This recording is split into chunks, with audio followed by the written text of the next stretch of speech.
So, y'all are getting the special treat of being the first motherfuckers that get a crack at the new location or whatever. You know, welcome to the new Sever the Bond headquarters. God damn it! Welcome back to Hoodie Fish. Now there was a significant break in between games, and I know I personally needed that. If any of you follow me on Twitter, you know that I've been in the process of moving or whatever, and I'm finally at the new spot. You know, I don't have the posters up or anything like that, or like the jerseys yet. I still gotta hang up the command strips for that, but that's not here there. But y'all are getting the first taste of me in the new area, in the new environment, if you will. I got more space to get my shit off. I got more opportunities and stuff, but that's not here there. So we are talking about last night's game against the Sky and how the Atlanta Dream, without Ryan Howard and without Nia Coffey, went out there and fucked them niggas up regardless. I know for a fact, and this is quoting my tweet word for word, I know for a fucking fact that motherfucker Courtney Williams had to be tight as a motherfucker to lose to a team that had fucking Aries start. I know that motherfucker was tight as a motherfucker. Motherfucker couldn't be happy. That's all I can say. That's all I can say. That's all I can guesstimate. That motherfucker could not have been happy at the result, knowing that opposite her was fucking Aerie and she was getting locked the fuck up. I just find that absolutely hilarious.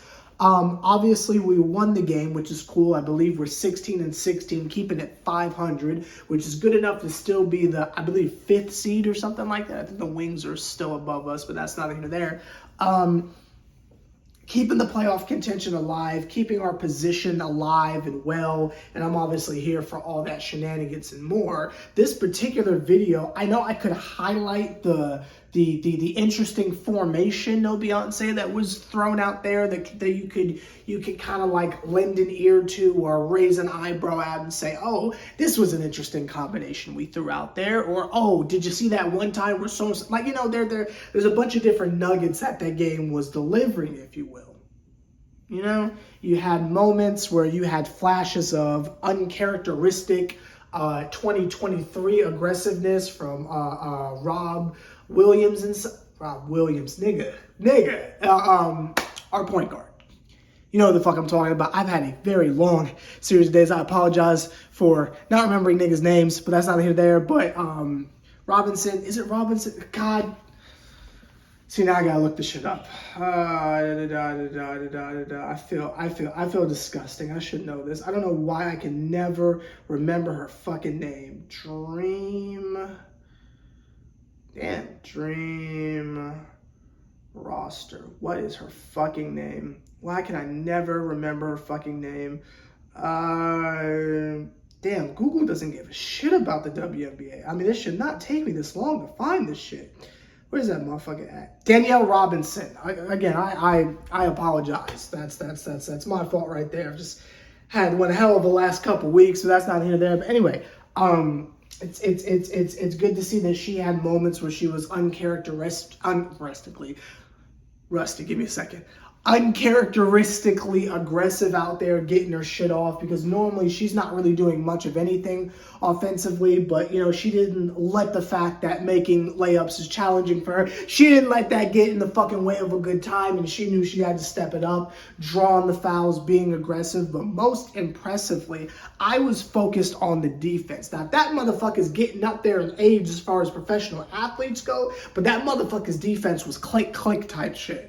If you know me personally, you know what the fuck click means. That is click type shit. She had niggas in shackles out there. But it was not just her with the defensive performance. I was watching everyone else on the team, with the exception of Cheyenne Parker, because Cheyenne Parker doesn't really play much defense, so that's not even there. One main person I was really peeping the defense from that I wanted to make sure that I mentioned on this video to give credit where credit's due. And I know some of y'all have been waiting for this, and I don't know what I titled this video, so maybe I didn't give it away yet. But the defense of Aerie was pretty goddamn good. Now, I'm not saying that I don't watch her defensively all the time, but there's a lot of things going on over the course of a game, and to sit there and be peeping what a nigga is like specifically doing defensively, if it's not a standout performance, like it's hard to kind of gauge. But I've been studying a lot of fucking Ben Simmons lately because I'm gearing up for this next Brooklyn Nets season, and I've been paying attention to defense and doing the little things that matter. You know, knocking niggas on the floor like she did to Kalia Copper. You feel me? Making sure that you're legitimately getting after it and hustling your fucking brains out to contest every fucking shot. You know, you're playing other professional athletes. You're not going to stop everything, but making sure that you're actually there to contest, setting screens, being physical, all that type of shit. The type of stuff that, not to be cliche, but the type of stuff that doesn't show up in the box score. Like, obviously, steals are one metric of it, but there's just a lot of eye test type things that you just got to be looking for. Being in the right position, making things uncomfortable for the defense, trying to predict like, okay, you're going to pass it to who I'm guarding. Let me try to cut off the passing lane type shit. Again, all these things that you would look at a box score and you're not really going to take anything from it. That's what I was watching from Aerie. And I don't know if she's been doing this whole time, but last night I saw multiple examples of that motherfucker giving it her fucking all. And glue pieces like that, motherfuckers where there is an understanding that their job is to go out there and make sure we fucking win, those shits are intangibles. And you can't teach shit like that. You can't teach heart. You can't teach hustle. You can't teach a win by all costs attitude. Now, offensively, she's ass. There was one time she almost shot the motherfucker over the basket, but as far as the other things that are important and critical to us winning games, I was really paying attention and I saw a lot of it. Now, do I take back any of my slander? Absolutely fucking not. But just from the game that I watched last night, maybe it was a lucky thing. Maybe it was just the mojo of being in the starting lineup again. And maybe it was going up against Courtney. I don't know what the fuck the context is behind the performance we saw last night from Aerie, but I would like more of that. Again, if the motherfucker can't hit a shot, it is what it is. I've given up hope on that. But if that motherfucker's going to play that brand of defense all the time, nigga, I'll have 15 more servings of that shit. But that's not neither there.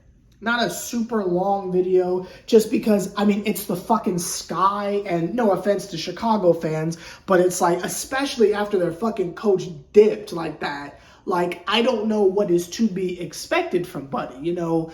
They got a head coach whose nigga's last name looks like a Old Testament verse from the Bible type shit. You know what I mean? Like, what the fuck are we to expect from such activity? So I expected a dub, and I think we swept them in the series, in the season series, which is hilarious again because fuck Elizabeth Williams and fuck Courtney Williams. So that shit's hilarious to me, but that's not here nor there. There's not that much of a takeaway aside from the fact that they were able to win without two major pieces, that being Ryan Howard and Nia Coffey. That was obviously incredible. Love to see that shit. Cheyenne Parker offensively went the fuck out. We love to see that shit. You know, it's always nice to see that Alicia Gray is going to go out there and basically play the Tajante Murray role of, you know, if Trey's not here, I'm going to step it up and, you know, make sure we put our foots on niggas' necks and shit like that. Like, it's good to see that shit. And do we talk about the late game shenanigans with the pouring of water, how it's gotten so out of hand that niggas is literally falling on the floor with it? I mean, I think I speak on behalf of everyone where, like, on one hand, it's like, oh, that's cute, they love each other. But on the other hand, it's like, nigga, please don't get hurt. Like, I think maybe we need to, like, ban water bottles. Like, maybe no more water celebration, please. Maybe. I don't know. Let me know your thoughts on everything down below. I gotta go make the Nets Republic video, which, God. Fucking NBA season's around the corner, but that's not either there. Let me know your thoughts down below. I'll see you motherfuckers on Tuesday for a little bit more of a in-depth video because we're playing the Aces again. We're playing the Aces again, and I really want to come out of that game with some form of a theory, with some form of a major takeaway. Outside of we're just not good enough. Like, I want a legitimate takeaway, and I'm going to dig really hard to find it. I'll see you motherfuckers then. Sever the bond. You're on Hoodie Fish. Next time you see me, the shit's going to be up. I feel like this side is going to be like the Hawk side, and like this side is going to be maybe the Nets side, and like maybe I can like have the banner. Like, I don't know how I'm going to do this shit, but you'll see. You'll see when we come back on here. Anyway.